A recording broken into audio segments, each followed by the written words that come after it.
All right, good evening, folks. Welcome to Monday Night Law here at Kirk's Law Corner. Was it August 26th,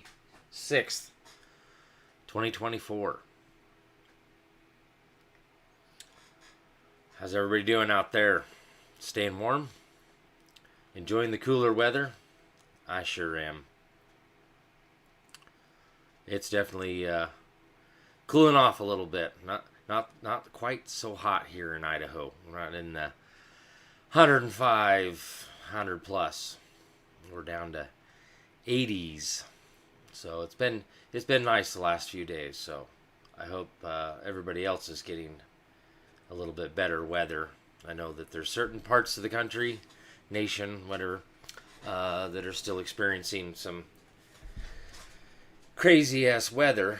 So hang in there.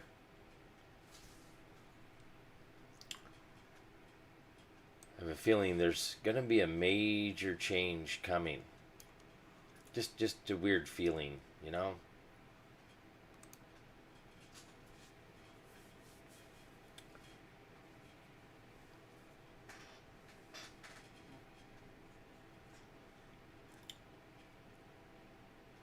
No sound on Telegram? Should be. Showing it's going through on this side.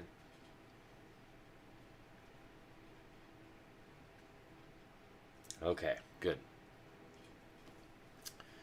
Brother Rob over on Facebook. Good to see you, brother. James, good to see you. Third Eye Knowledge. You're back. You're back for more. Hello, everybody out there on Rumble. Those coming from X to Rumble. And, of course, everybody over here on Telegram. Facebook, YouTube. Thank y'all for being here. It's quite crazy out here, you know. We're getting into the countdown for the so-called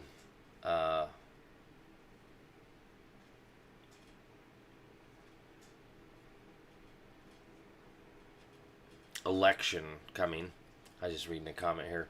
No, Rumble allowed me last week just fine. It's X that's not allowing me, which is weird because again, you can go live now on X if you have a subscription, but through my phone, I can still go live without having a subscription. It's almost like X doesn't want me to put out what I'm putting out unless I subscribe to a premium account. Now, social media like Facebook and X, you know, they get lots of money from their ads.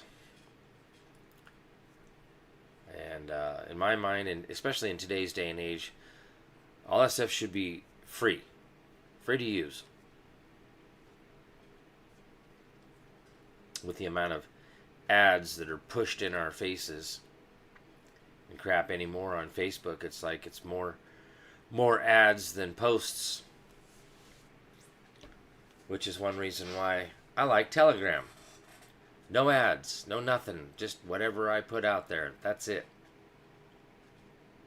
Although, no, I have to take that back. Telegram has put in some ads in there unless you have a premium subscription, so I take that back. But it's not in your face, at least not from what I've experienced. So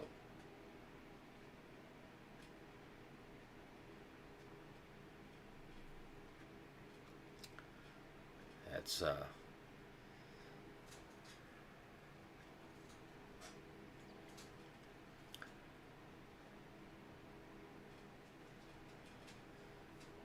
I like Telegram a lot better than all the other social media platforms, just because of the liberty that I have to post what I want to post, and I have, not that I'm aware of per se, been censored on Telegram,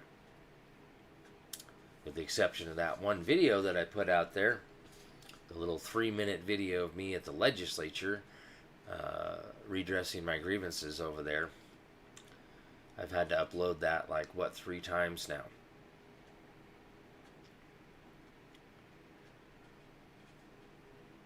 Scrimshaw, good to see you over here on YouTube. And founder of Telegram arrested for what? Oh boy.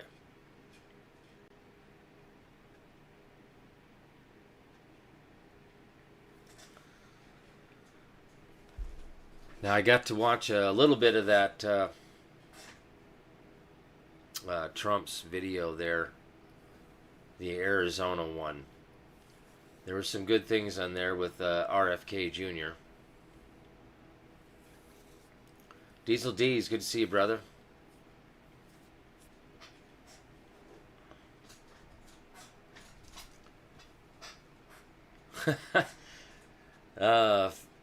Scrimshaw, you're saying that he was arrested, or who, he or she, whatever, founder of Telegram was arrested for not censoring. Crazy. Imagine that. Well, maybe he or she is prepared to fight that battle.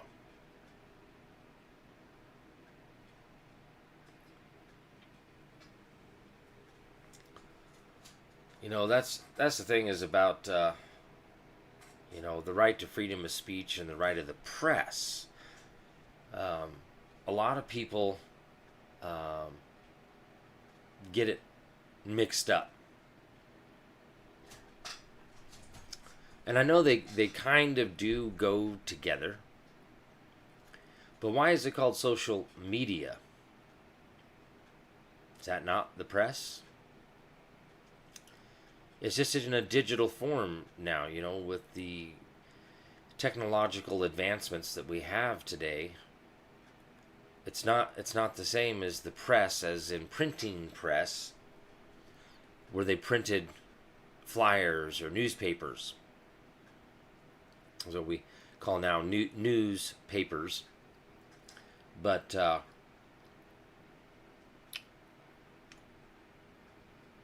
it's social media. And you know, let's just kind of go down a little bit on this. I was going to go into what we got there, the spirit of laws, but it's on to another completely different subject, so I'm not sure if I really want to go there tonight. But let me see what we have here.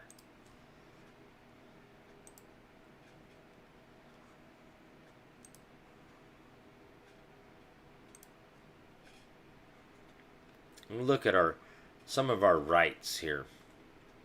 This is laying down the law. When we say declaration, declares to lay down rights as the law, right? So when we look at these Declaration of Rights, you know, even American Jurisprudence, Volume 16, Constitutional Law, Section 100, as of the 2019 update, talks about bills of rights, plural, bills of rights, and those merely declaratory of the common law, and that those constitutional provisions are mandatory. Well, if it's a declaration of rights, that's laying down the law, rights as the law, the common law.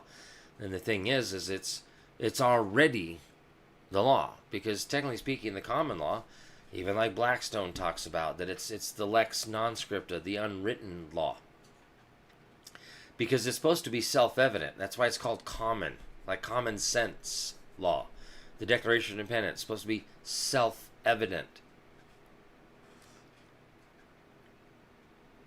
But when we look at like the right to freedom of speech, now this is Idaho, so you know, this is just what I'm using here to show people basic words here, right? Every person may freely speak, write, and publish on all subjects, being responsible, not accountable, responsible for the abuse of that liberty.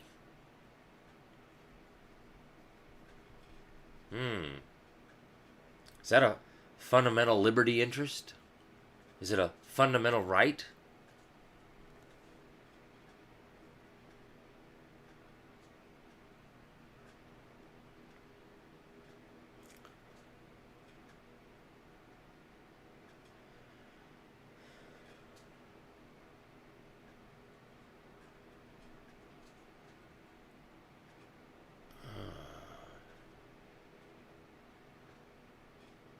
Rock the free world. Ooh.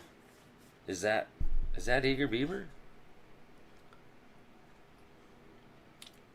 I think that's you. Good to see you, brother. Now, what does it mean to be responsible? And what does it mean about the abuse of that liberty, of the liberty of speech, freedom of speech? Well, ours doesn't really say a whole lot. But if we look at Texas Constitution,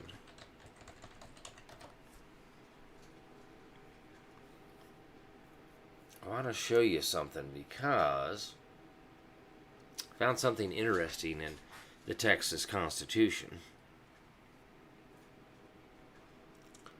in their rights.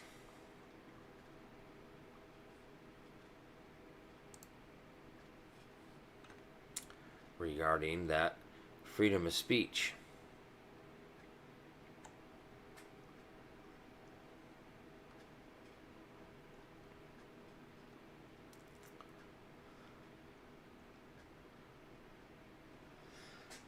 Freedom of speech and press. Ooh, libel. Uh-oh. That's a common law term.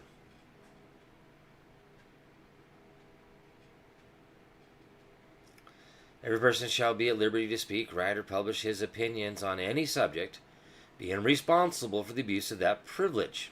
Well, it's not a privilege, it's a right. And no law shall ever be passed curtailing the liberty of speech or of the press.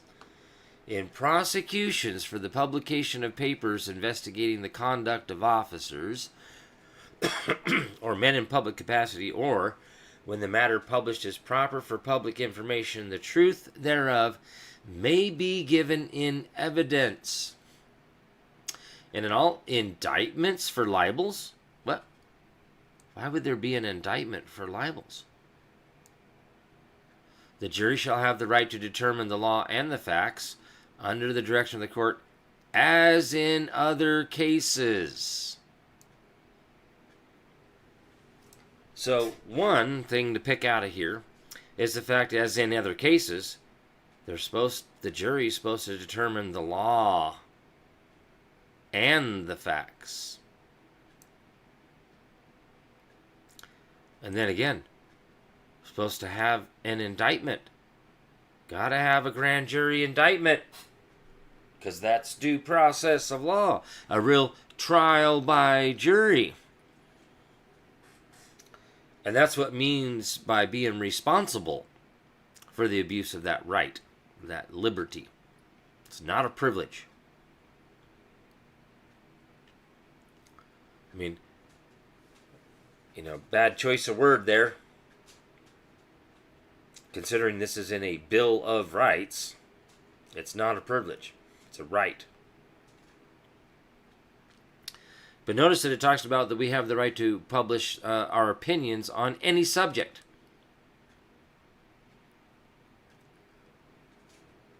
Now,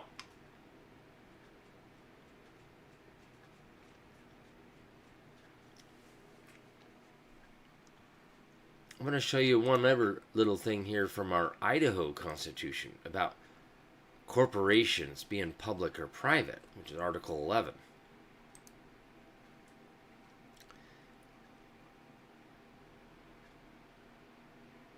Now, I know that there's a lot of other constitutions out there that don't even have anything like this in it, but it's still the same thing. Article 4, Section 1, full faith and credit. When we look at this right of eminent domain and what? Policy power reserved.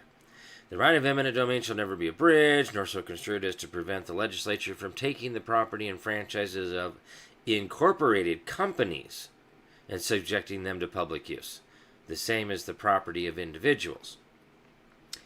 And the policy powers of the state shall never be abridged or so construed as to permit corporations to conduct their business in such manner as to infringe the equal rights of individuals or the general well-being of the state. It's kind of like a fundamental principle. A corporation cannot conduct its business in such a manner that infringes on our rights. So, let's see.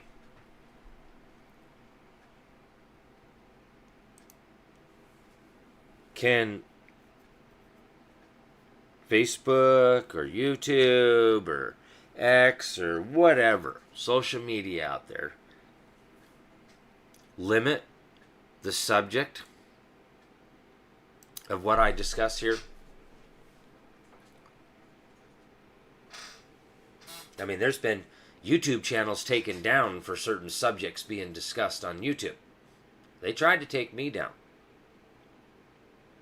They've given me strikes for talking about certain parts of the health thing or certain things regarding elections. Y'all know what I'm talking about.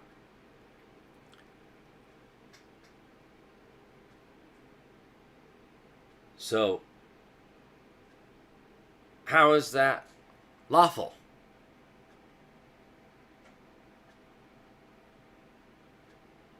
The right says one thing, and their policy says another. And most certainly their actions say another. So how do they have the lawful authority to do that? Well, we're in a situation where these people just do whatever the heck they want to do. And they play the game of catch me if you can.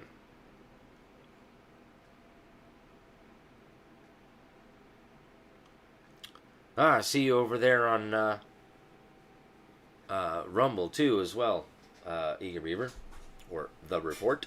Good to see you. So that is you.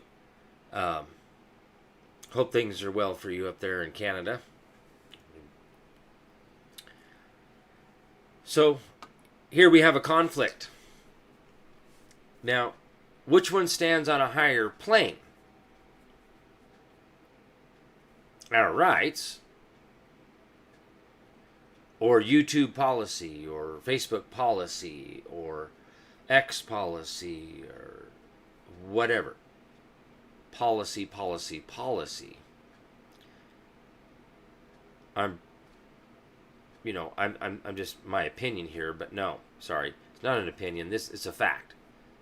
Rights stand on a higher plane than anything created by fellow man, including Facebook, YouTube, X, Twitter, Rumble, what have you.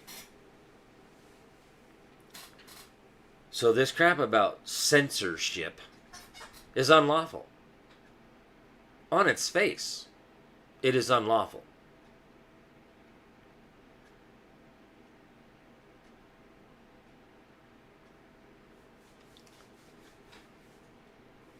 To quote Trump, somebody ought to sue them.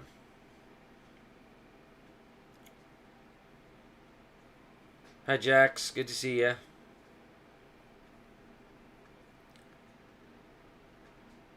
So how do we deal with this? Well, we need to sue them.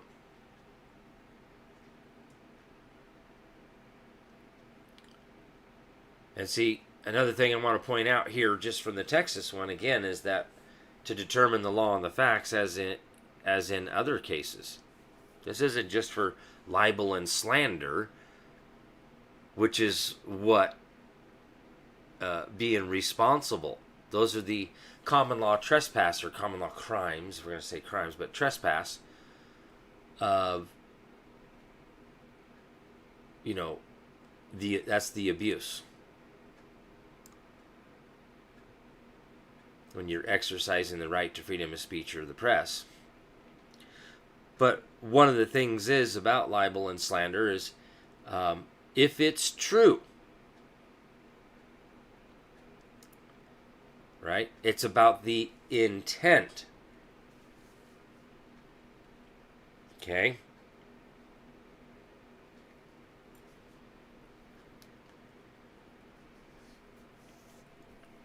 Now, is the intent to willfully and maliciously defame your fellow man, or is it about bringing the truth to light? It's all about how it's presented. Absolutely. The truth should always be able to be shared.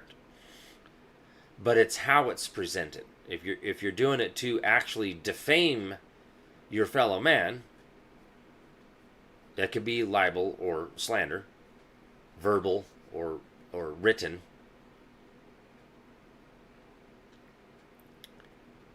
So,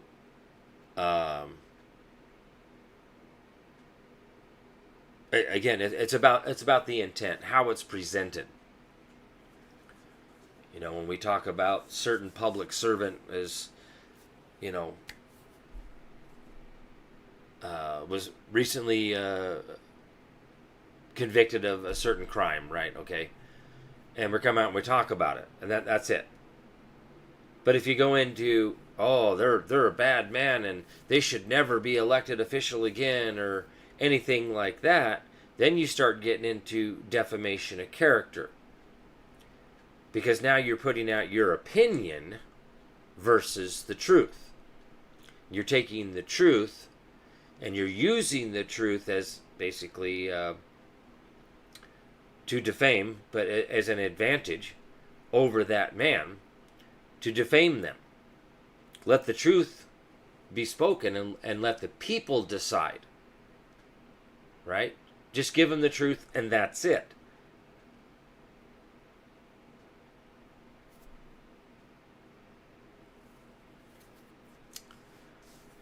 Well, out here on Rumble, Lion Roar 14, if the company have 1 million lawsuits, then they will back off the American people. No, it only takes one. And it doesn't need to be a class action lawsuit. I mean, it can be. But class action lawsuits are pretty tricky because if you get one jackwagon in there, it could screw the whole case. So, all it really takes is one to do the constitutional challenge. And the question is simple. Does a corporation have the authority to deprive a fundamental right? The answer is simple no. Can they make a policy that infringes on a fundamental right? The answer is going to be no.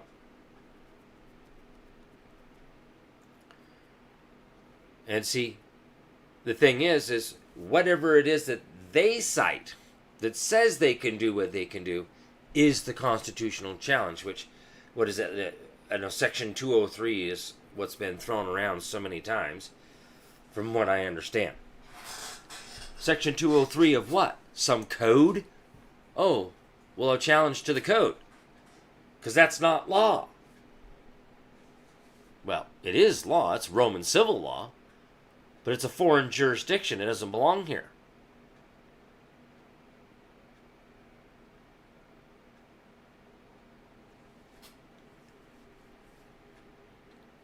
That's the key to all this, folks. This is what we're supposed to be doing. But the other part of it, right? The jury shall have the right to determine the law and the facts, as in other cases. The jury is supposed to judge the law. This is part of that political power. The right to alter, reform, or abolish anything at any time we deem it necessary. This is one of those times that we get to, this is one of the benefits of a trial by jury, is to judge whether or not the legislature created something contrary to our rights, contrary to law. And so, let's say I was in there, and I'm the one that's pursuing this, and I would explain to the jury, well, here's the right. Do we have the right to speak, write, and publish on any subject?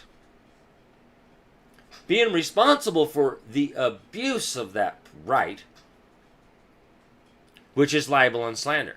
Well, if it's not involving any libel or slander, because it's not directed at any one man or woman, or even a set of men or women.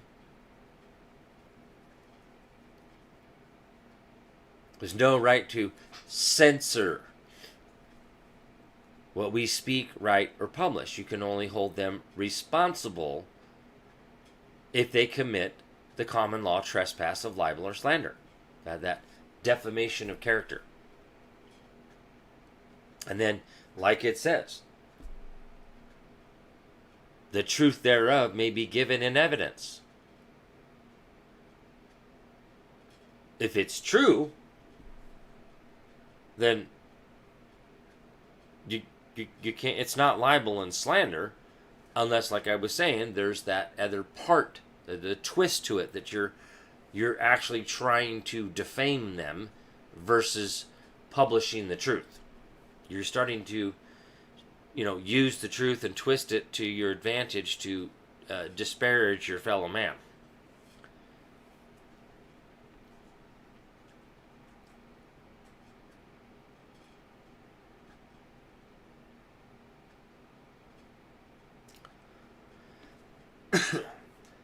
But when it comes to the jury judging the law, like I was saying, it's one of those parts of our benefits of the trial by jury. The real issue here is we don't, the people are not lawfully assembled. So we're still under that continuity of government, even from the Civil War, 1863, martial law, and providing those 19 essential governmental services until the people reassemble.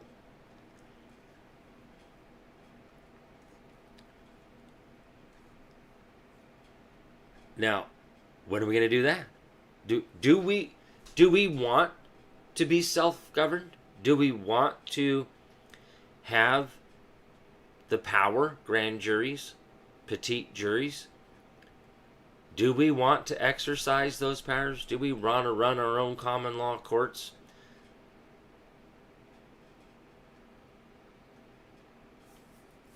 Do we want to exercise those powers?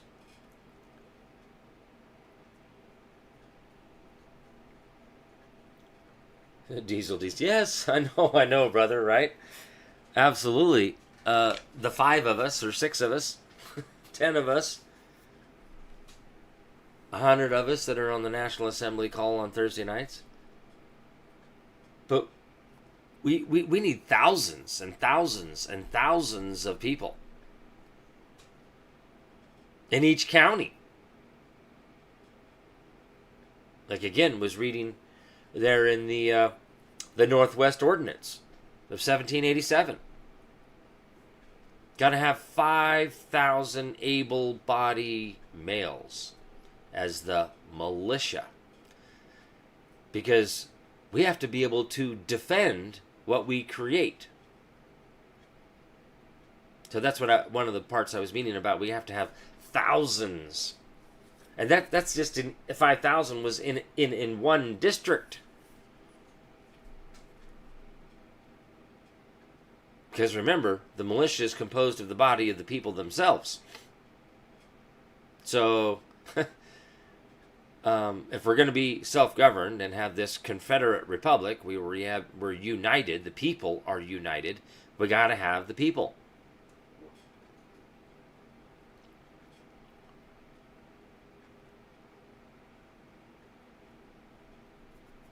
Okay? We have to have that.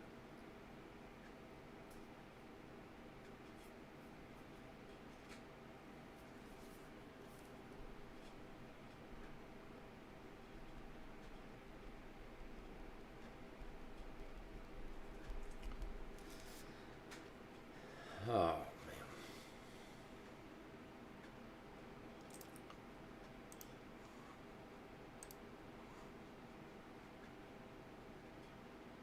I'll look at your thing here.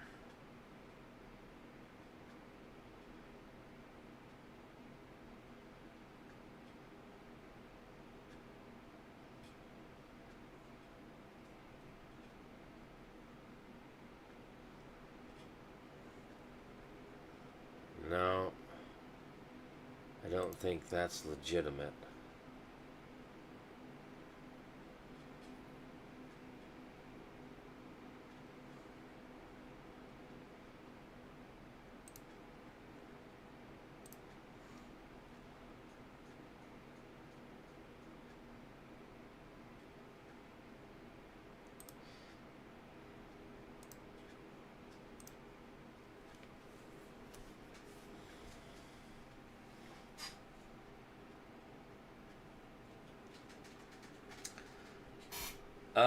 Illusion and delusions over here on Telegram. Can I simplify assemble? Is it state by state? Yes. It's like assembling an engine. There's all these parts to an engine that need to be assembled in order for the engine to run. The very first thing that needs to be done is the people have to come together and do the state level officers and the general jural assembly. Then we have to do the county level, because you can't have a county within a state without the state. Now, keep in mind,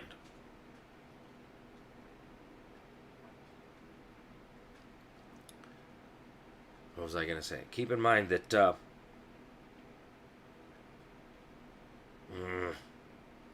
man, that train of thought just went right out the window. I was trying to read something over here.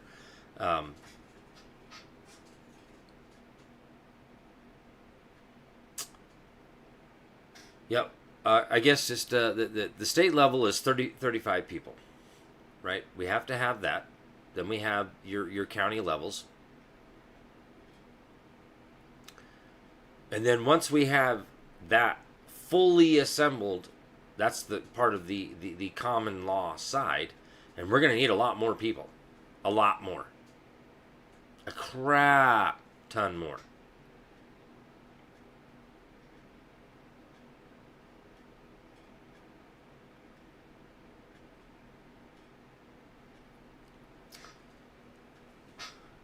Absolutely, Kathy. United we stand, divided we fall. And that is part of the deal of what we need to do.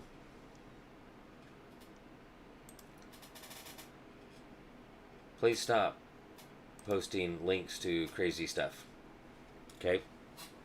Over here on Telegram.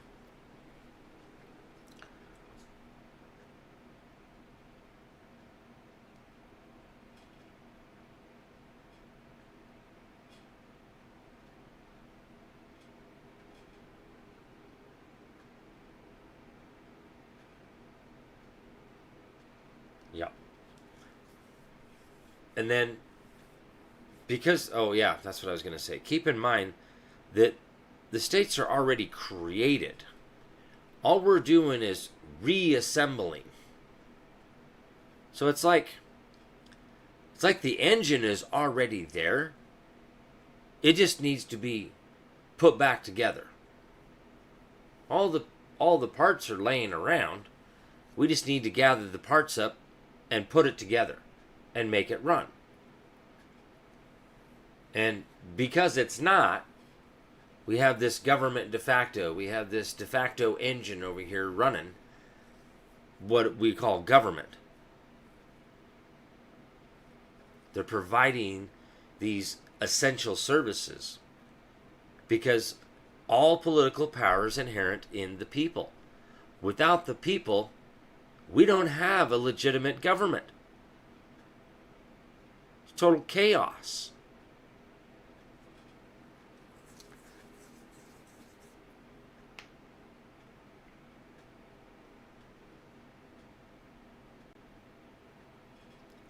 So we have to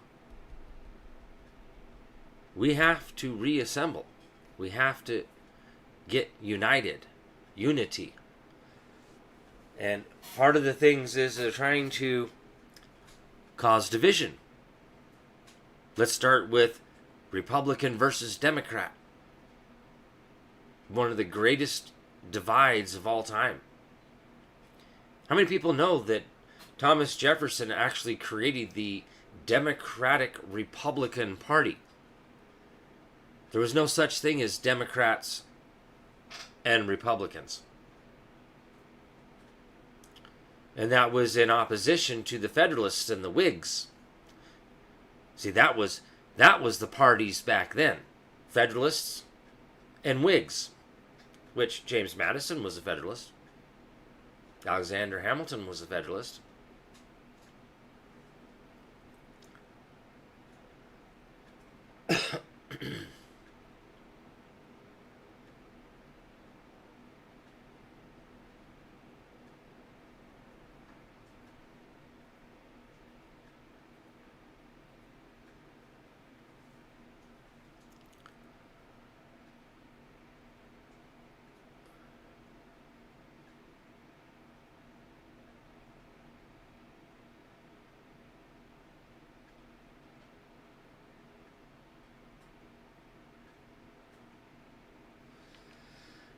Thank you, illusions. But he's right. That there are many different people claiming different things. There's a few people out there, and a few groups of people out there that claim that they're doing it right, and they're doing this, and they're doing that. But where's the support of the military, and where are the things that they have actually done or accomplished by being assembled? You know, just a few questions that I've asked them throughout my history of trying to research and find this stuff and coming across these groups. And the answer is always, no, we don't have the support. Well, we talked to the military, but no, we don't have the support of the military.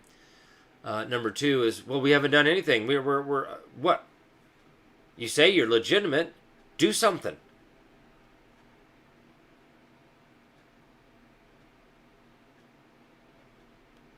And one of the worst things out there is this crap about the American State National. There is no such thing as American State National. And again, I'll challenge any man or woman,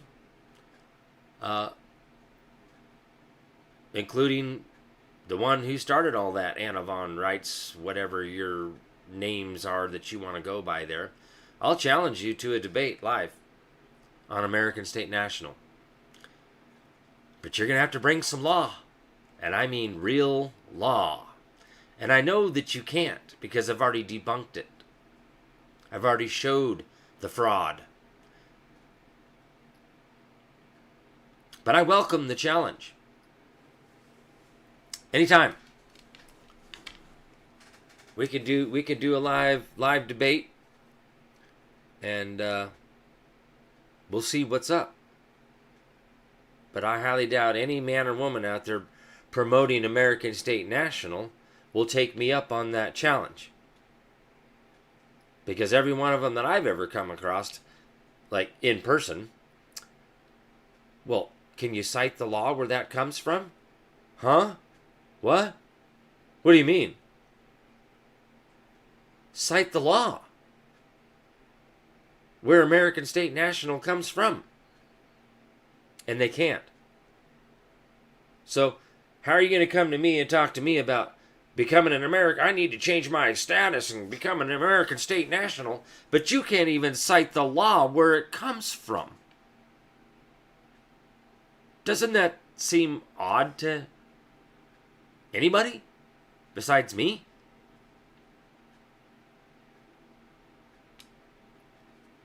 I mean, am I the only man out here showing law?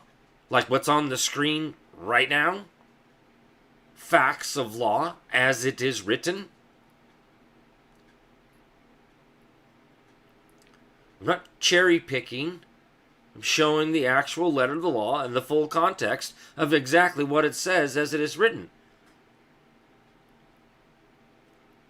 It's not my opinion. These are facts of law. It's indisputable facts of law. Except for privilege, because it's not a privilege. A right is not a privilege. Privileges are granted. Rights are the law. Rights aren't granted.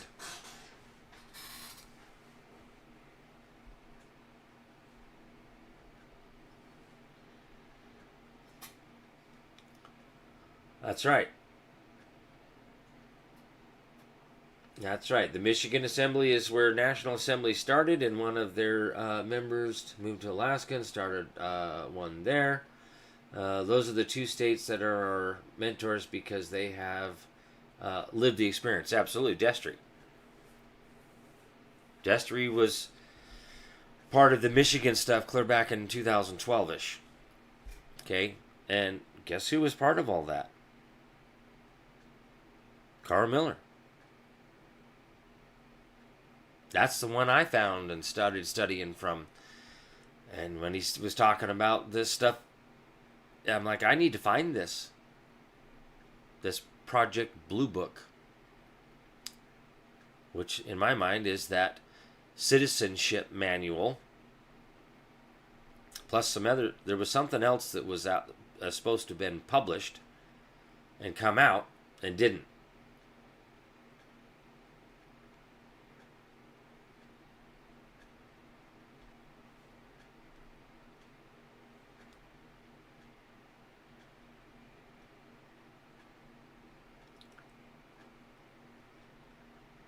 Yes, Destry is now in Alaska. He's working up there.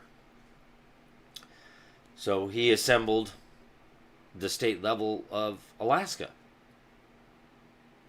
Now, okay, ask the question. Do they have the support of the military? Absolutely. They most certainly do have the support of the military. Well, where's some proof of that? Oh, how about them 21 requisitions? Oh, there's some stuff that Michigan Assembly has done. Oh. Now, all these other ones out there, can you show me anything like that? That you've done anything like that? That you have the support of the military? No. No.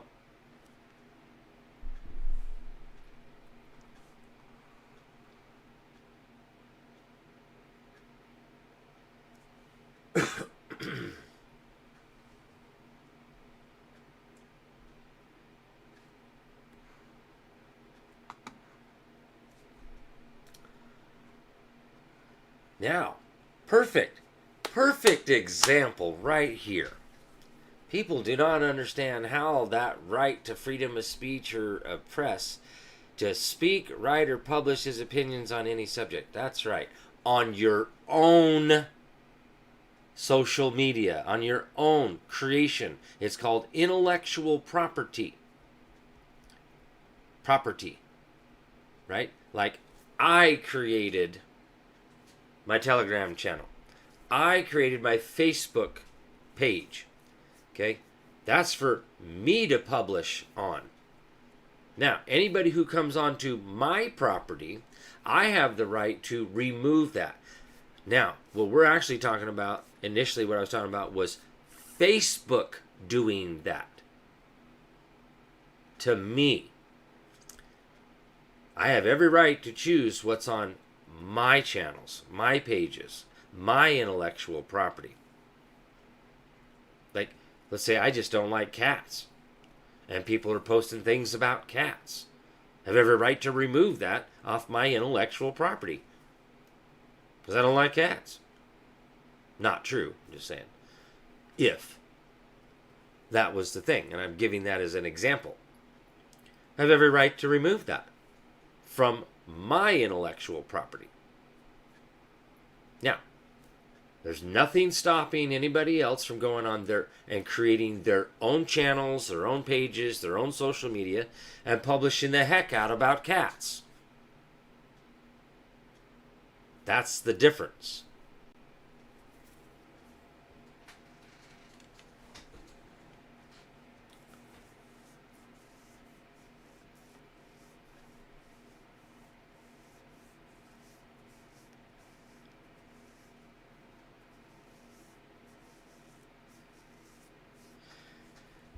Well, What about the Republic for the United States of America, which you can't even spell it correctly?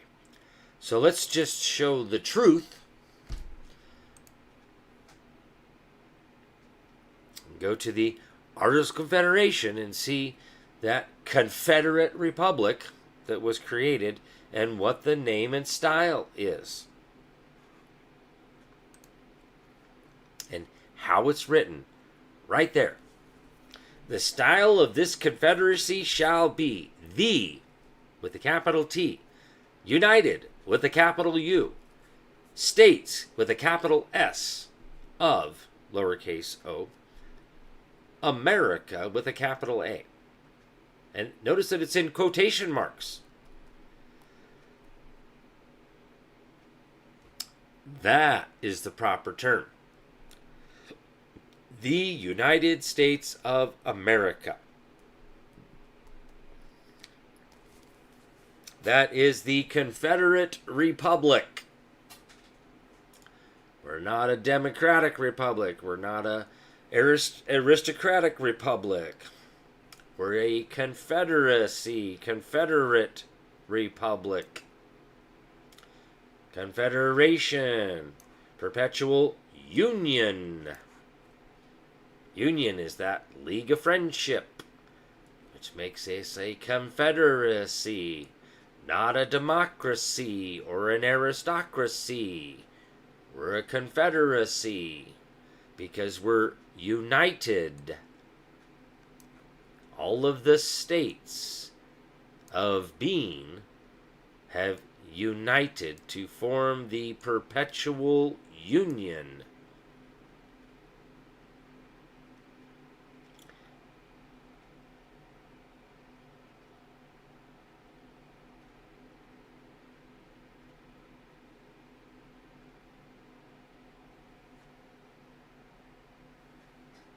No, it's of America. Because of relates to America as a nation. That's right. The nation is called America.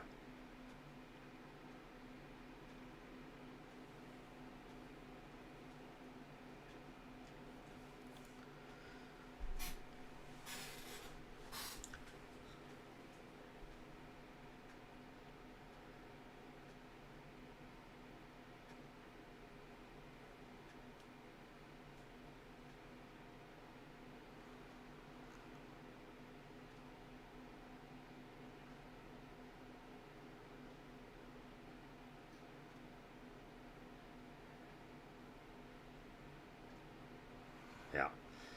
Again, it's right here on the screen. It can't be any more clear. I guess I can make it bigger. The style of this confederacy shall be, that is mandatory, the United States of America. Now, when we look at the fraudulent Constitution, the preamble clearly states, we the people of the United States, in order to form a more perfect union. Our Confederate Republic never went anywhere.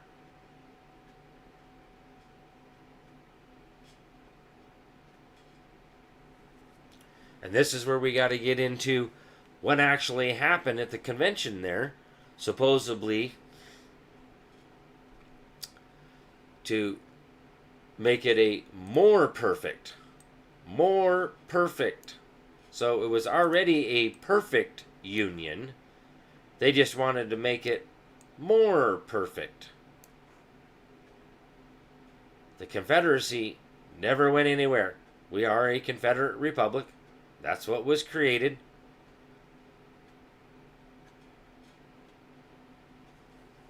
Now, when we look at this part here, do ordain and establish this Constitution for the United States of America, this T should be capitalized. Because that is the style of the Confederacy. And being that the Articles of Confederation came first, And this is subsequent to that perfect union. There was no need to change the style of the Confederacy.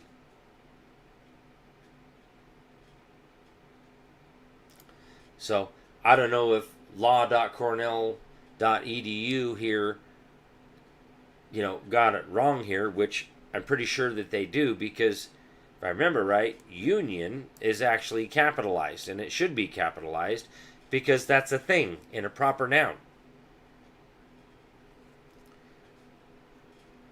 Right? They have United States capitalized.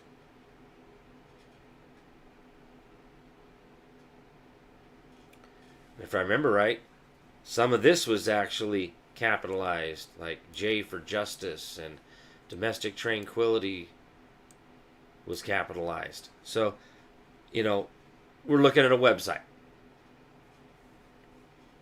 Okay? So, things can be misprinted here.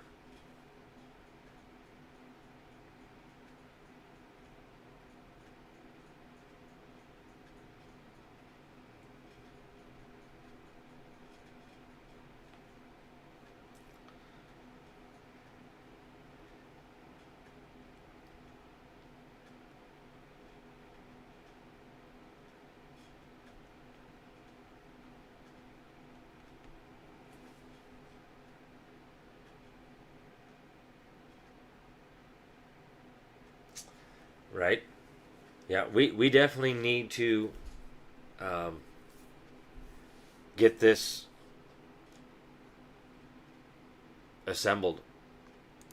I mean, the whole thing that's been going on, folks, is being under a continuity of government. There is a plan to take down the deep state, the corruption worldwide, because it is worldwide. London, Vatican, the DC, District of Columbia. Okay, much bigger than that, right? But that's the Tri-City state of being, the deep state, who's subverting governments worldwide. We think that, is this just America? This nation called America? No. You are sadly mistaken if you think this is only happening here in America. This is much, much bigger than just little tidbit here in America. This whole one world government, one world religion, and all that kind of thoughts and ideas, that's been around for, I don't know, 4, 5, 6, 7, 8,000 years. It's not new. That's just the reality of this, folks. They've been again, I've said this many a times before. These people, those kinds of people, the 13 families, the Committee of 300, okay, much deeper than that, but that's getting down there. Okay, it's getting close to the root of the problem. They play a serious generational long game,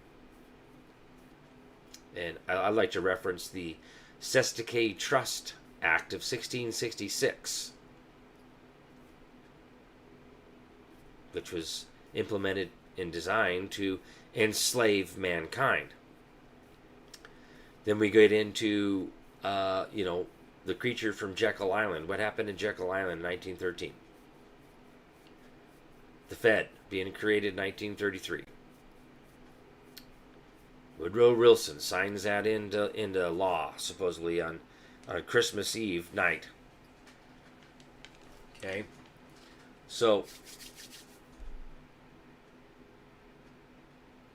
there's a pretty good long gap between 1666 and 1933.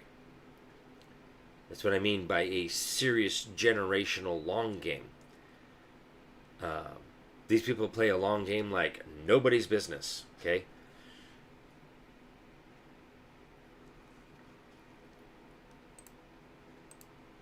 That's just the way things have been throughout history. And they'd make a little bit, they'd gain a little bit, and the people would stand up and fight. And things would be okay for a little bit.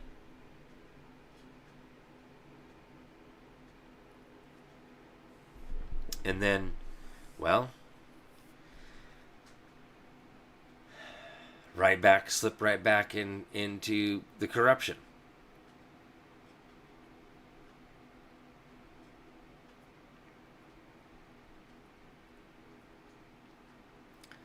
So, this is what we're dealing with.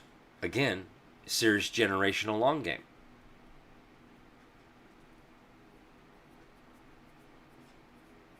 We have to do something. It's our time. And in this particular time period, I really think, based on some things that Trump said in his campaign trail back in 2016, and some of the things that he said throughout his presidency, like, these people aren't going to be able to walk down the street. He's going to wipe these people off the face of the earth. Going after the drug dealers, and he specifically said, I'm referring to the pharmaceutical industry. Now, these are a couple of things that Trump and RFK Jr. were just talking about down there in Arizona just the other night. Was about that they're poisoning our food. Okay? Are you aware of that? Are you aware of the poisons that are in our food? How about in the water? How about in the air?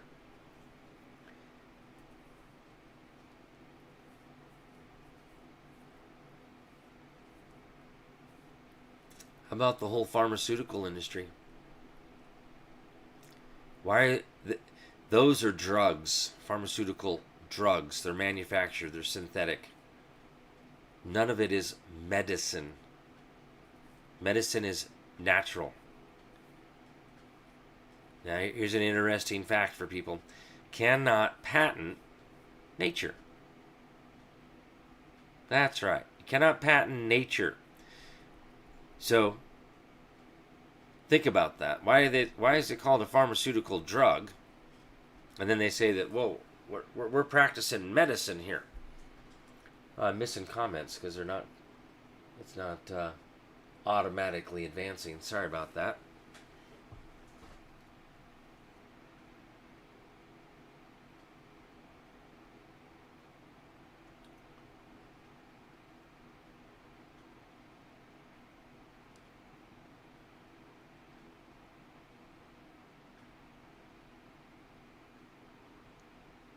Right? Yep, we kind of have been under that one world government for many years. It's just been, a bunch of trickery, right?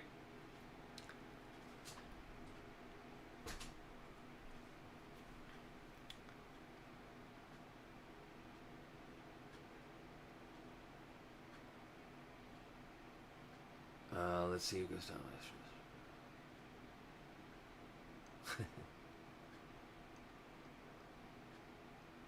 Yeah, it's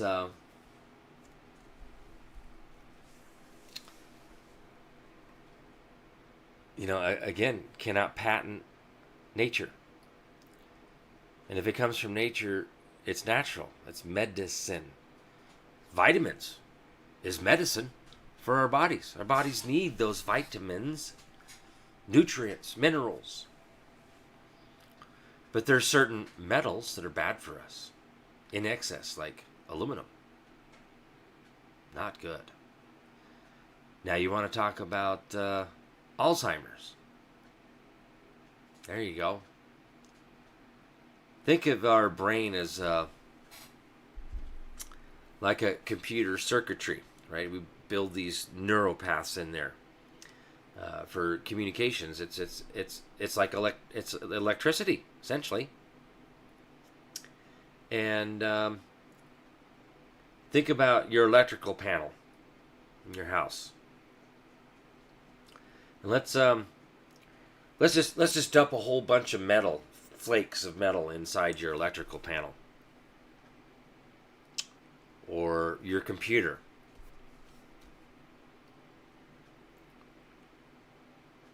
And you just keep dumping them in there, and you keep filling it up, and you keep dumping it in there.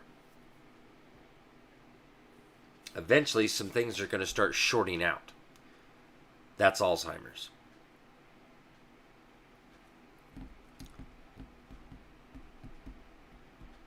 So, what are we going to do about that? Well, we can't do anything unless we, the people, reassemble. I mean, we can try to fight. But the thing is do we want to win? If we want to win, we reassemble. And then we take and exercise the power that probably belongs to the people. And we abolish that stuff. Because, again, all political power is inherent in the people. And we have the right to alter, reform, or abolish anything at any time we deem it necessary. But without the people, lawfully assembled, we can't do anything. Because the people aren't there to take those actions. They're not there to fill the seats that are required to make this function, to make it government de jure, to make it a lawful, legitimate government. So right now we're just stuck with this de facto government, even under this continuity of government, the 2 federal directives, and now there's actually a couple of other federal directives that have come out for a continuity of government. It keeps changing. But the principle is the same, is to provide the continuation of government, and it's supposed to be, in a sense, working towards good government, back in line with the Constitution. Because the Constitution shouldn't change. That's right. Because it defaults to the military for that. That's why it's under martial law. To maintain law and order until the people reassemble government de jure and takes back their power. That's that provisional government pending the outcome of the war that Texas v. White refers to, which is the power of the commander-in-chief. Not president, but commander-in-chief. 2 different things. 2 different persons. And I want to reiterate this again. The military is outside of the Constitution, outside of the government. Long before. Way long before our Constitution. Again, I want to remind people the Merchant Marines was actually created in 1553.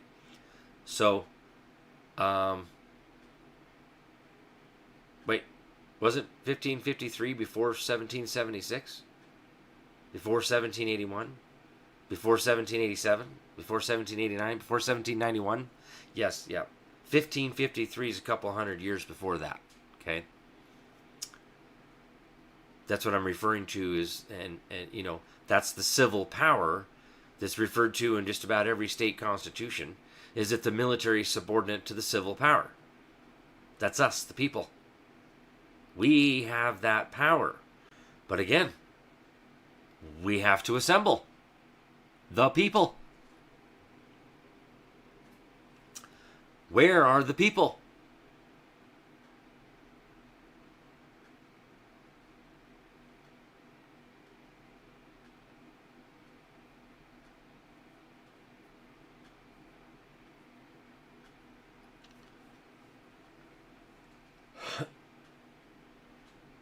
Oh.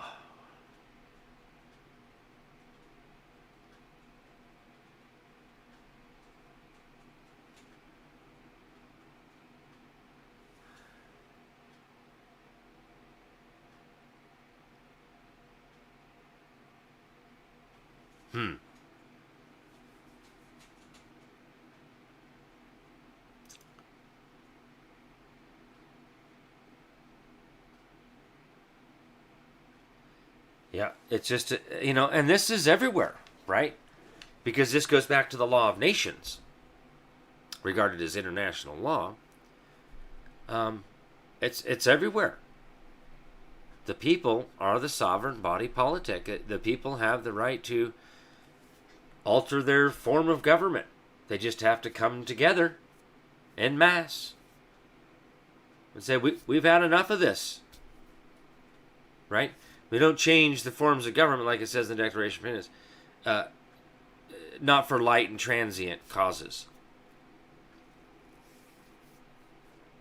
Gee, what's Executive Order 13818 about? Those involved in serious human rights abuse and corruption? Yes. And this is what's been going on since December 20th of 2017. Going in and taking down bad governmental regimes, corrupt governmental regimes, and instituting new guards for their security and safety. And setting up that provisional government, holding an election, a legitimate election, electing new public servants, and then doing a treaty of peace with the newly elected public servants. Because that's what's been happening, taking down the deep state worldwide. Whether you believe that or not is irrelevant. Those are the facts, and that's what's been happening. The proof is out there. Has been for quite some time. How do you do a treaty of peace if we're not at war? Completely illogical to say that we're not at war when there's treaties of peace being done. The same thing with the DOJ trying to stop Trump from doing executions. How do you stop somebody from doing something if they're not already doing it? I think at that time was what, they had already done like 6 executions. There's been a lot more since then. So,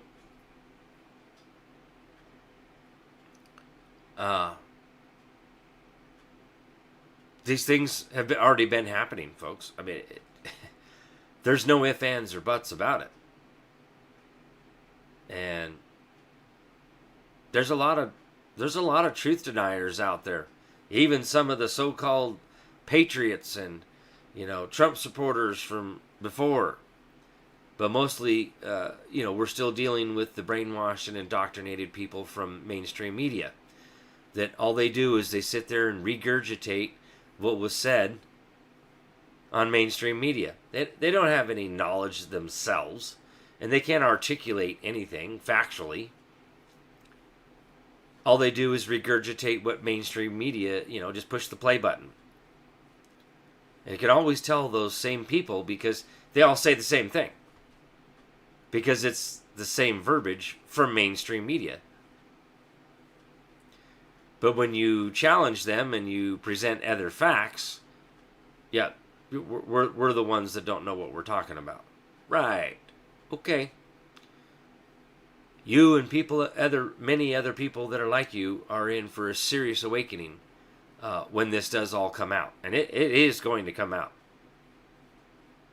The truth will be made known.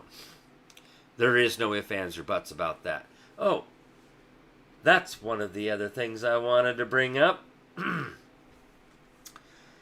Trump and RFK Jr. were talking about the truth behind the JFK assassination. Now, Trump did an executive order on that, and they were supposed to release it. And then they just don't want to release that information. And here's my opinion, my thoughts. See, this is one of those times where I announce that it's an opinion, not facts. What I think is the fact is it exposes the deep state for the assassination of JFK. Because remember, he was the one that was talking about secret societies, and that he was going to expose all of that and take that down. The other thing was he was going to abolish the Fed, get rid of the Federal Reserve notes, all the corruption that had infested our republic. And, oh, wait, wasn't he a Democrat? Huh. Why can't we bring unity under that? Because we're so brainwashed and dumbed down, we don't even know what it's like without the Federal Reserve, without the IRS, without Federal Reserve notes. There's nobody alive today, really. My grandmother's really close. Okay?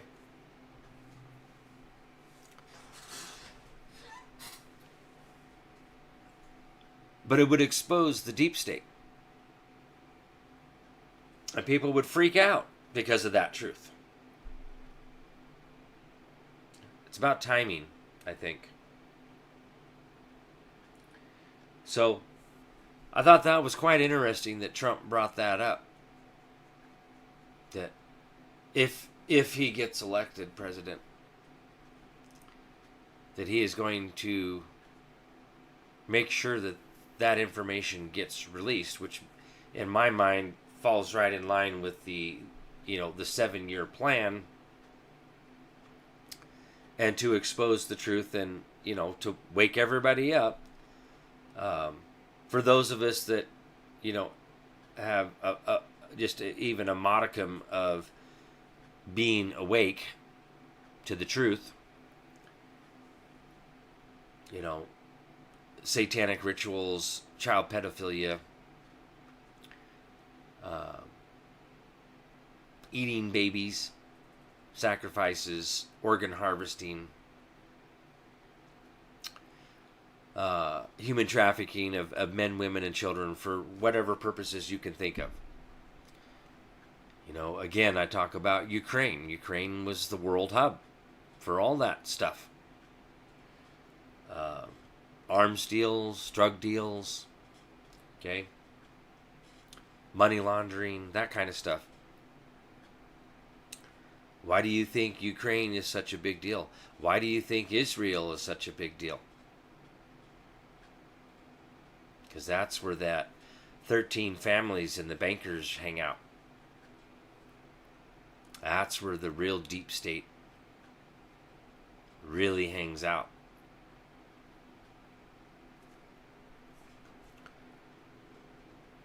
So,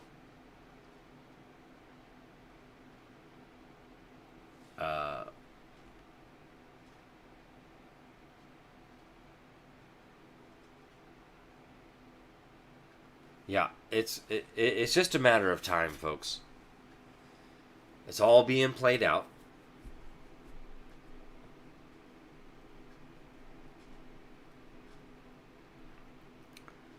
And there's going to be a lot of people.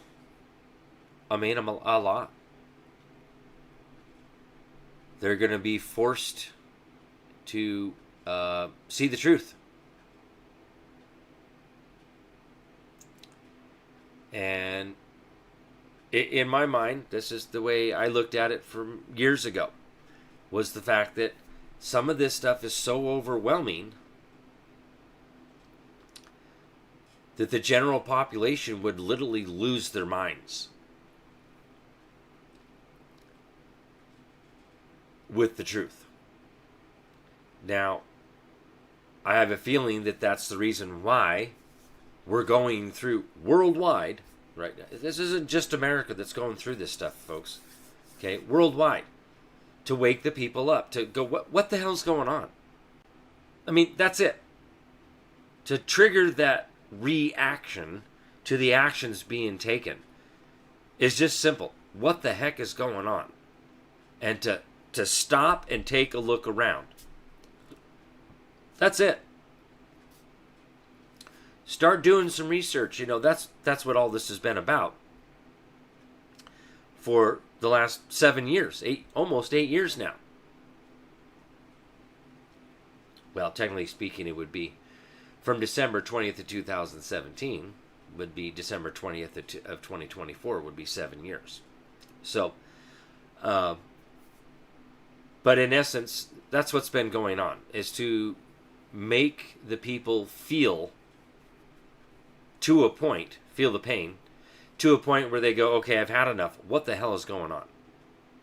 It's enough with the distractions, right? Enough with the circus. But even then, look at this stuff. Come on, people. Look at some of this stuff there for the Olympics. How sick and disgusting some of that stuff is. Some of the halftime stuff for the football games. How much more vulgar and disgusting does this stuff have to be for the people to go, you know what, I don't want any part of this stuff anymore. I'm not gonna pay to come sit here and watch this garbage when it's all supposed to be entertainment, distraction, brainwashing, literally, indoctrination, mind control. Through the television, even right there in front of you. It's just, it's so sick and disgusting. How long is it going to be? How long is it going to take for these people to wake up? Or at least a significant portion of the people to wake up. But then we look at the people who took the V, the clot shot. Now, I've heard basic statistics out there that 75% of the population has taken that clot shot. That's not good. That's not good.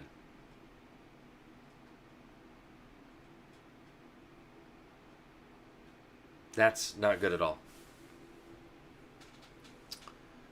So that leaves about essentially 25%, right, of the people that are like, no, I don't need that. 25% of the people who are at least somewhat of a critical thinker. Now I want to remind people about the 3%. What was the 3%?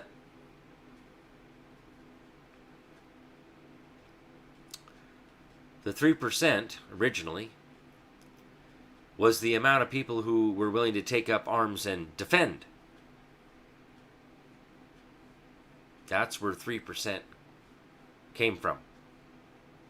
3% of the population was willing to stand up and defend this nation. So I think we're doing okay with 25% if we could just get the 25% to bring unity. And let's follow due process of law here and reassemble government de jure and take back our power and control. It's just laying there waiting for us to take it back. It's not like we have to fight for it. In fact, the military is begging us to do it.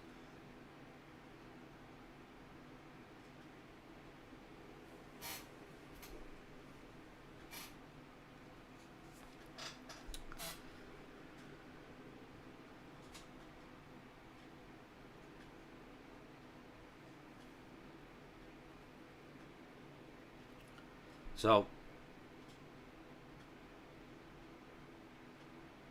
what? I don't know. What is it going to take to bring the people together? Can we get the 25% of the critical thinkers of this nation to come together? Can we get 3%?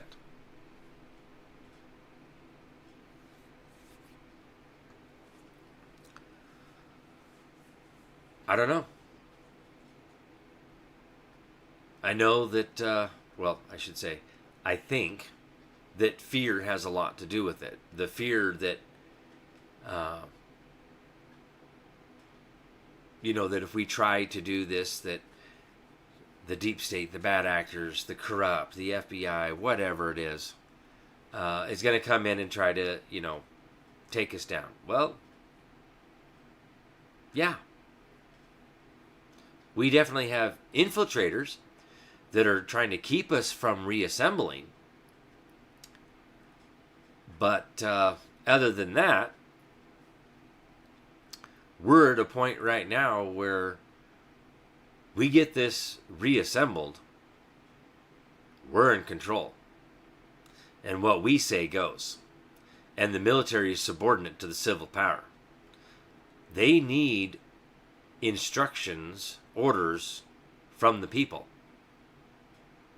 because the people have that power. Remember, government was instituted to secure these rights. And we have the control over the military. Now, I know that might sound contradicting to what I was saying before. The military is before or outside of the Constitution. It is.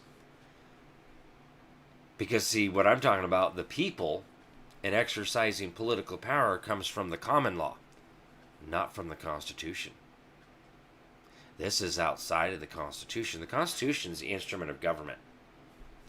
That creates the persons. That creates the president. That creates the House, which includes the Senate. Right? That creates the executive branch. It creates the judicial branch. It delegates certain powers. But what about all the rights and the common law prior to that? That's what I'm referring to. And we, the people, lawfully, government de jure, self-governed, assembled, have that power to instruct the military, the militia, which could even go right down to the people themselves. Right? We have that right to do that. But we have to bring unity. We have to come together. And like Blackstone in his commentaries talks about, for the vindication of rights, you got to go through the courts, you got to do the petition to the legislature, and then you can take up arms in that order. Well, I think we're screwed pretty much on the courts because we've tried. But we haven't tried the petition to the legislature. It's odd that that's exactly how that's laid out by Blackstone in his commentaries on the law of England. And that's exactly how it's laid out in Article 4, Section 4. On application of the legislature, right, to guarantee that republican form of government and to protect us from foreign invasion and domestic violence, internal insurrection, that attempt to overthrow the Constitution and war against the people. That's the real domestic violence. Internal insurrection.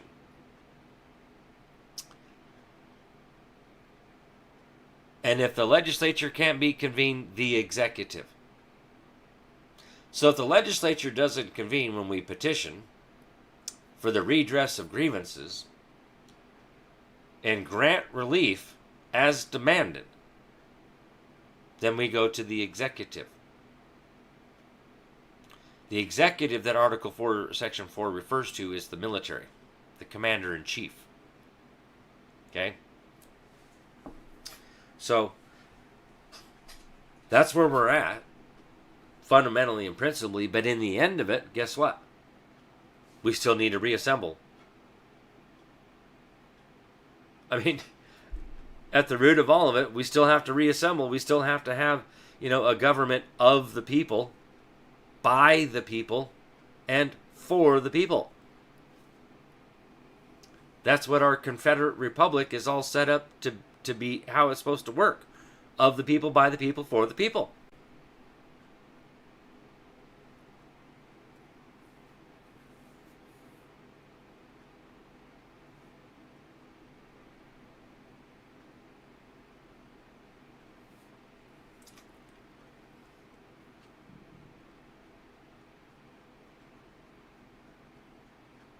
So,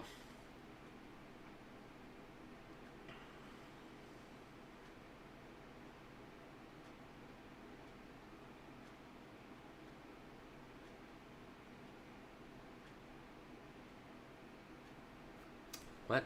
And people who wear the Hawaii shirts? Are you trying to make fun of my shirt? Or maybe I missed something up above comment-wise over here.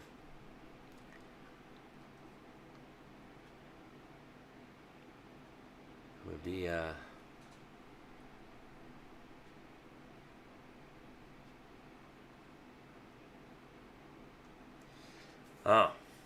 if we stand up, will the satanic worshiping Masons start a civil war? We're already at war. What are you talking about? Start a civil war. Holy crap. We're already at war. It's all over the world. Wake up, folks.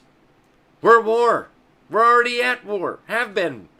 Basically been under a perpetual war for thousands of years. And I get it. That's the fear right there. Well, if we stand up, will they attack us? When are we going to get to the point where we've had enough of this crap and we actually stand up and defend ourselves? I think I've already covered that in Blackstone's. I think the Supreme Court of the United States of America is really, really, really, really, really trying to push that home about the Second Amendment, about the right to keep and bear arms, which shall not be infringed because, why? Because the right of self-defense comes from the laws of nature. Citing Blackstone's Commentaries on the Law of England, that particular section, which I have covered here several months ago now, under those three primary absolute rights, the right of personal security being the number one primary absolute right. Again, it is an absolute right. Absolute. And anything that comes in conflict with that is void for any effect. Because we're talking about fundamental principles of law at its root, the laws of nature. Okay? That's there's like 5 different elements of that personal security. Number 4 there is talking about our right to choose our own health, the right to secure our own health. Choices of our own health and to defend that, what may become injurious to us. We have the right to shun. Aha. So, in essence, we have the right to defend. That's that defend our life, our liberty, our property from unlawfully being taken from us. We don't need permission from government. We don't need any legislation to tell us that. I've been hearing this for years. We need to make some legislation. We need to make some law on that. No. We just need to read the law. We need to learn it. It's already the law. It just blows my frickin' mind. These people out here, we need to make some legislation on that. No. You just need to learn the law. Real law. Those out there that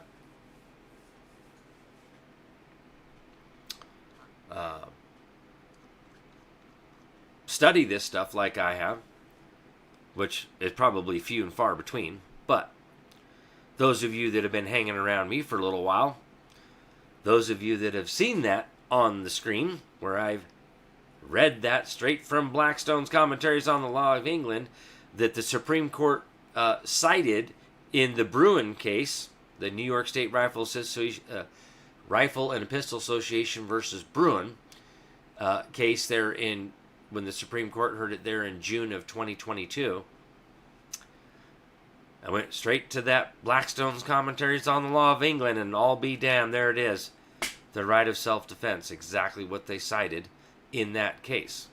And they struck down, declared unlawful and unconstitutional, any legislation that says we have to seek permission to keep and bear arms, whether open or concealed.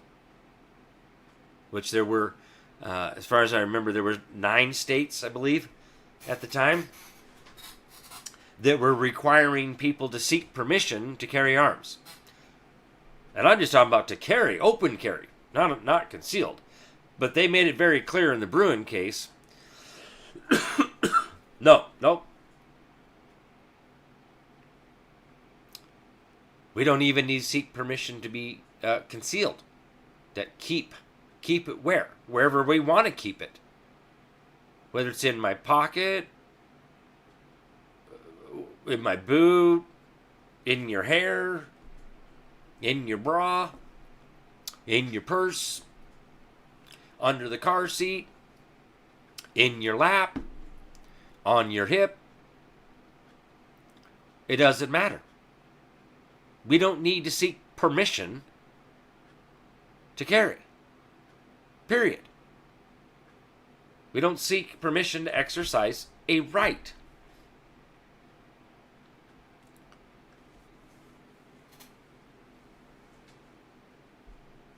And, there again, being responsible for the exercise of the right. It's always the same. You have to be responsible. You don't go out there and start shaking it around and waving around and, throwing it in people's faces. Duh. Common sense. I would think that's common sense. But,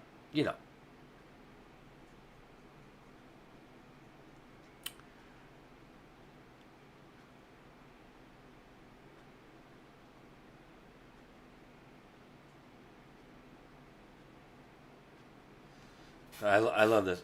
Kentucky is a constitutional carry state. Rand Paul made that happen here. No, it's already the law. The Supreme Court has already declared any legislation like that deprives the right to keep wherever you want to keep it, bear it whenever, however you want, comes from the laws of nature as a fundamental right of self-defense. We don't need to seek permission to carry arms. Done deal. There's no ifs, ands, or buts about it. It's already been done. And finally, gee, I wonder why. Why is that? Why is the Supreme Court all of a sudden starting to rule correctly?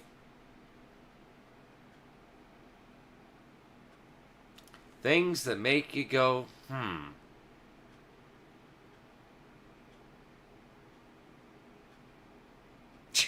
Jeez, Diesel D's.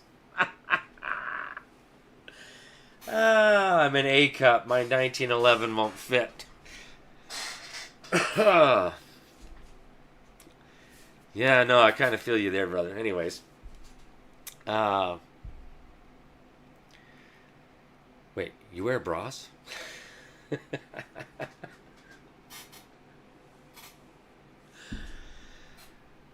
Oh, Lordy. No, we really need to bring unity. We really need to come together as a whole. Not just to reassemble government de jure, but that is in part, but to defend.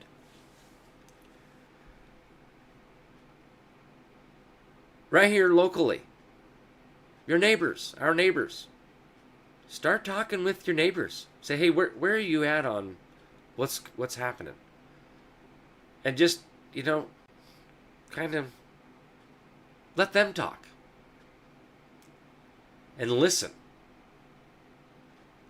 Don't overwhelm them.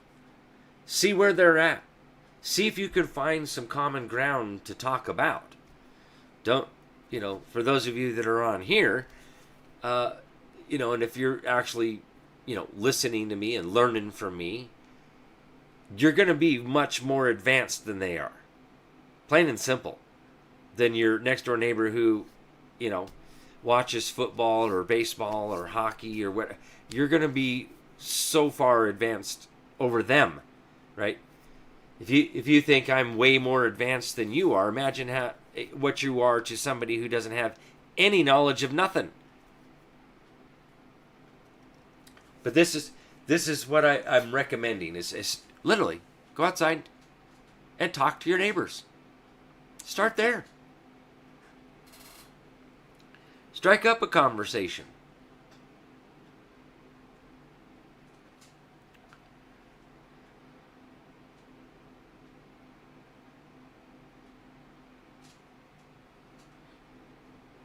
That's what I'm talking about, Earl. Out here on YouTube. We also should be allowed to carry concealed everywhere and in every state. National reciprocity is reciprocation, whatever. The thing is again, This right comes from the law of nature. It is a primary, absolute right. We do not need to seek permission. The government does not have legislative authority over that right. They don't have legislative authority over any of our rights. Think about that for a minute. And then apply that principle equally to every single right. Can they make legislation that comes in conflict with the Fourth Amendment? How about Fifth Amendment? How about Sixth Amendment? How about the First Amendment? Then apply that principally, fundamentally, to all the rest of the so-called amendments, when they're actually articles in addition to the Constitution for the United States of America. The United States of America. Okay? Think about that. And that's, in a sense, what the Supreme Court did in the Bruen case. Is they declared unlawful and unconstitutional legislation that says we have to seek permission to carry arms. So, if you want to travel from one state to another, and you're carrying arms with you, which you have every right to do, oh, well, you can't do that here, really?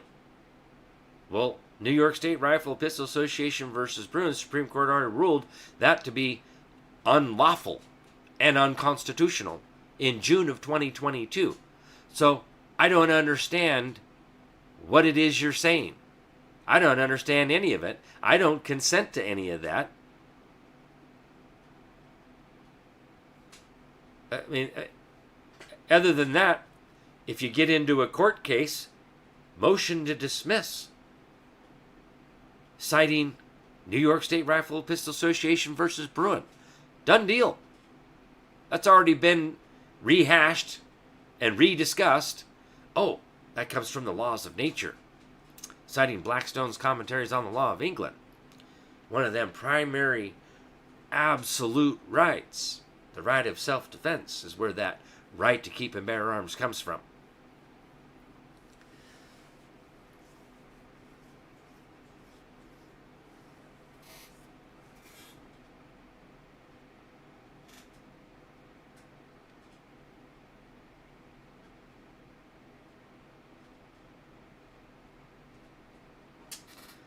Imagine that. Well,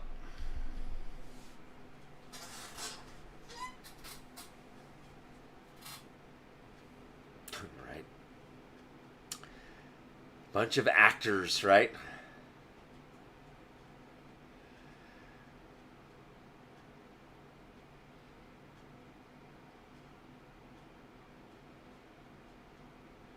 That's right. Bunch of actors.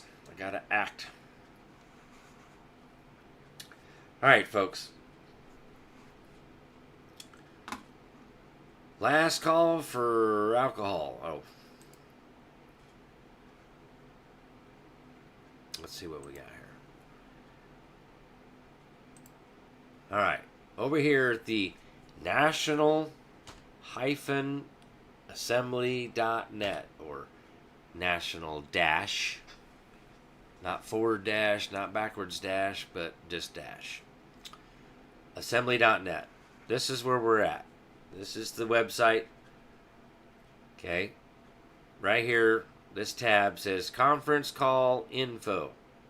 That's how to get in on that conference call on Thursday nights. Right down here. That's the link. Okay. And again, here's some tutorials, videos. How to do it on your smartphone or your desktop, laptop type, computer type stuff. There's that, all that over there. Okay. Then you have, let's go back up here, the forums and blogs. We'll go to the forums. down here where it says the 50 nation states. All these different states here. You can get into your state and do your introduction. Then you can get into general chat. And you can also click on that contact. Whoops, I have to go back. Right here.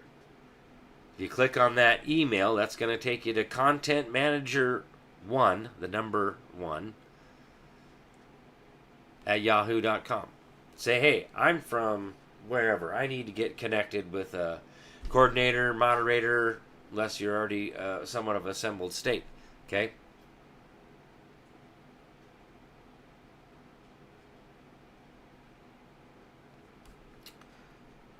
Want to get connected.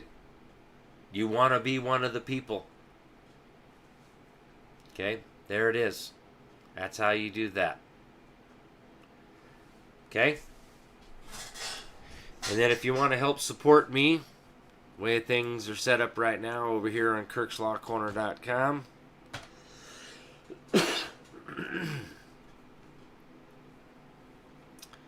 These are the links to my social medias up here. The P is in the middle. That's Patreon. You can also click on this down here. Wednesday Night Workshop. That's Tier 3. Tier 1 is $5 a month. Tier 2 is $10 a month in support for what I already provide for free out here. Plus the educational series. And man, I have been pumping out some pretty good stuff out here on Monday Night Laws for quite some time, but some really good stuff in the last, the beginning of the year here, especially with covering what they were talking about, that Bruen case, the New York State Rifle Pistol Association versus Bruen case. I'm like, okay, all right, I'm going to break down and read Blackstone's Commentaries on the Law of England. But just in case you didn't know, there's a free educational series over here on my YouTube channel. Now, I know it says episode 1 of 8 here, and this will get you over there to my channel, Kirk's Law Corner YouTube channel. And there's a playlist there, and I've added 3 other videos to that playlist. But I highly recommend, probably Rumble is going to be about the best. Sometimes YouTube takes some videos down, whatever. But Rumble, go clear back to like January where I started talking about Blackstone stuff. Go watch those. Learn what it says as it is written. Okay? Tier 3 is the Wednesday Night Workshop. If you're looking for one-on-one help with me, you want my individual time to discuss your own personal cases, whatever, you need some help with education, learning on what you can do to effectively defend yourself, that is Tier 4. Okay?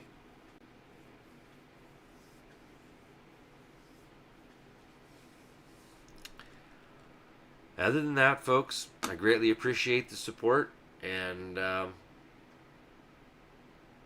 sharing this stuff out there, getting your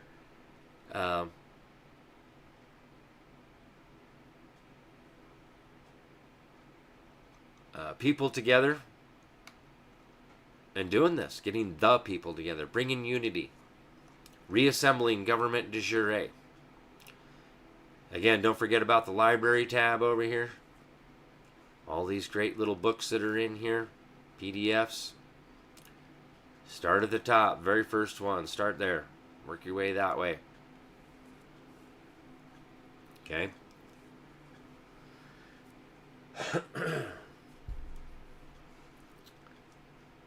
God bless y'all. Have a wonderful night.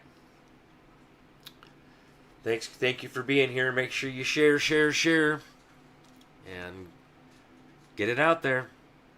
Let's get this knowledge out there. Let's get people assembled. Let's get people on the National Assembly call. Let's get people here on Monday Night Law. Okay? Let's get people united. Also, I guess I will add that. I forgot about that. The regular donation type way of through the snail mail over to the office. Again, that was on the website there as well. And Fix It Fast, thank you for James Skin, Fix It Fast, whichever name you're going by all over the place. Thank you for sharing that address to mail things to the office, whether it's that money orders, postal money orders, cash wrapped aluminum foil, any gold and silver coinage, anything like that. That's over here, 6477 West Fairview Avenue, Boise, Idaho. By the way, it's Suite G, as in golf. Boise, Idaho 83704. All right. Thank you all for being here. We will see you next Monday night for Monday Night Law. And I'm not sure about Wednesday Night Workshop. I may be going for the last hoorah camping trip of the season. So I don't know. I'll have to let you folks know for Wednesday Night Workshop whether that's going to be happening or not. Depends on how much work I get done tomorrow on the siding job. So, God bless. We'll see you next week for sure, all right? Have a good night.